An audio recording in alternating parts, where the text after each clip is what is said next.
And so, the vice president's argument on we need to manage resources, oh yes, it makes sense.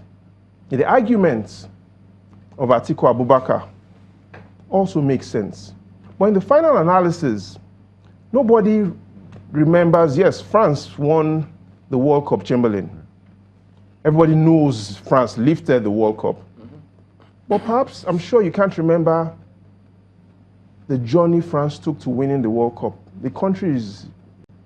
So, at the end of the day, Nigerians are just looking for who will lift them out of poverty. They're not going to remember if it was restructuring or if it was resource management that lifted them out of poverty. They will know they've been lifted out of poverty. And so we need a mixture of efficient resource management and restructuring. That is the way forward. Only one way wouldn't get us to the promised land. But more than that, there are several other things today's GDP shows us. Yeah. We are mismeasuring the things that are more valuable to us. GDP doesn't tell us anything about the quality of life. But I'm just wondering, this 2% of customers who you say hold 90% of bank deposits, it clearly tells us, I mean, something going on where the informal sector needs to also come on board, doesn't it? And that is the reason why, the third S, savings, why Nigerians don't care about the GDP, and neither do I currently. And that's because we've got over 17 trillion naira of deposits in the banks. You think that is a lot of money? All the money Nigerians have, their savings account, their current accounts, their fixed deposits, over 17 trillion naira. But the challenge is only 2% of Nigerians, only 2% hold 90% of those deposits. So rather than GDP, the 3 S's Nigerians are concerned about, their salaries, their spending, and their savings. And until we start measuring those 3 things, we start measuring how much salaries Nigerians are getting, until we start focusing on how much families are spending, and we start focusing on how much are we saving, not just for you and I. So will an increase in the GDP affect the 3 S's? No, it wouldn't. It is an increase in our own lives. The focus on GDP makes people believe that if the country does well, you and I do well. That is false. If you and I do well, the country does well. So it's bottom up, not top down. 8 decades ago, when the founder of this GDP, Simon Kuznets, was creating this, it wasn't to be used to measure welfare. It was to be able to measure production. So we are misusing this GDP. We are applying it without looking at what it was created for. Let me give you an instance, Chamberlain. Based on how GDP is calculated, in the Netherlands, for instance, where prostitution is legal, the more tourists demand and use prostitutes, the more GDP goes up. Let's look at it in Nigeria, because GDP doesn't measure the quality of life. The more you and I buy malaria drugs and insecticides to kill mosquitoes, because we are spending, GDP goes up. So we need to ask ourselves, whenever GDP goes up, what are families spending on? So quality of life based on malaria is deteriorating, and yes, we are spending, we are buying malaria drugs, we are treating ourselves of diarrhea and typhoid fever. But is that the sort of spending we need? Let me give you another instance. If globally we are having more plane crashes and Boeing and Airbus have to produce new planes, GDP goes up because production has gone up.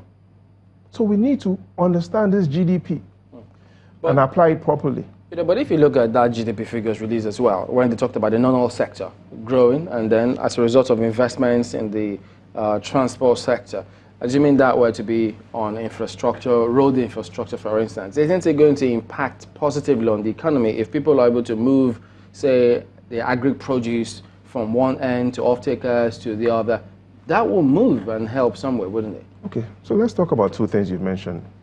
Infrastructure, construction, and agri. Let's take it one by one.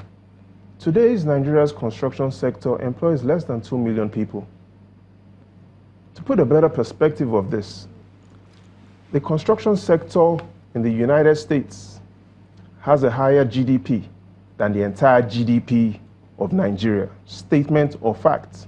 And so our construction sector is pretty much basic. Let's look at the second one, the agricultural sector, which contributes about 22% to our GDP, employs most people.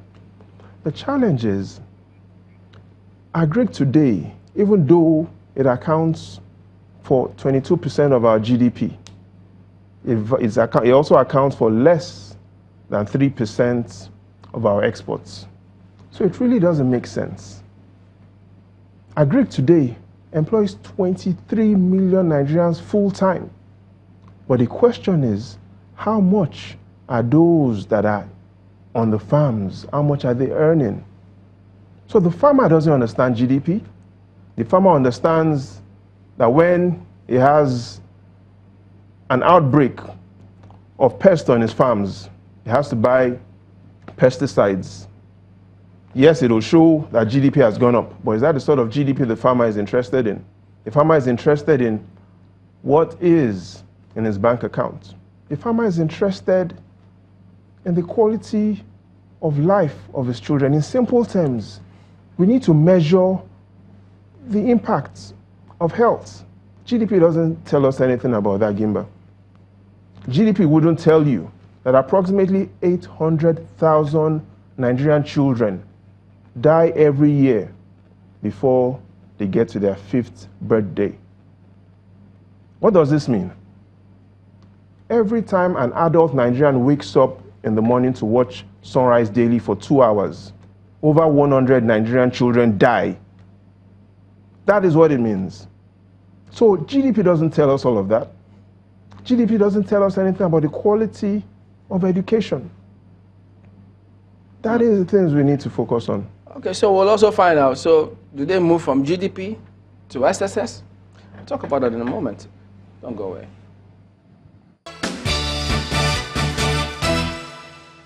All right, welcome back. It's our concluding moments now. But today, if you say GDP doesn't cause anything, we cause what happens to GDP. But at the same time, the authorities have to get the policies right for the people to then get into that production and make sense of it all, doesn't it? Exactly, because GDP isn't from country to people, it's from people to country.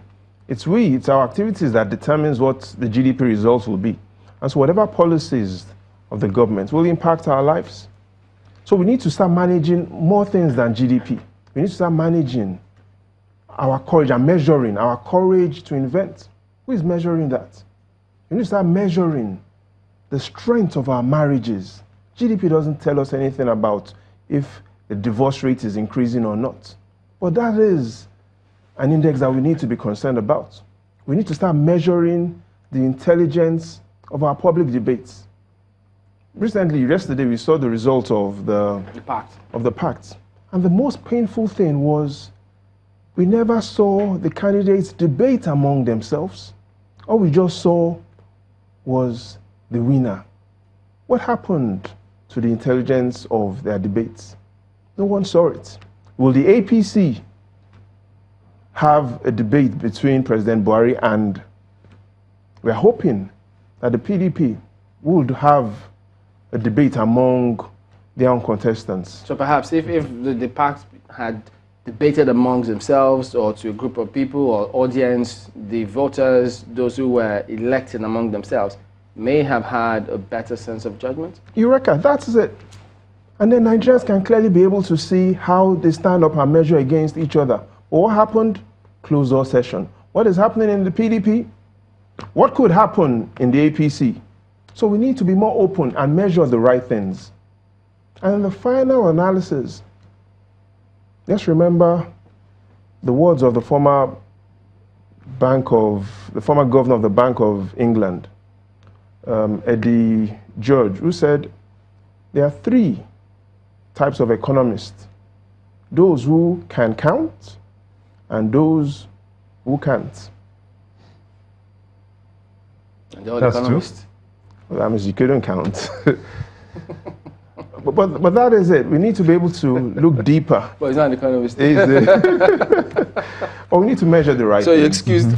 We need to measure the right things, and we need to move our focus away from GDP. Oh yes, is GDP important? Yes, but it is not as relevant as we talk about it. What is more relevant is the 3 S's: Nigerian salaries, Nigerian spending, and Nigerians saving.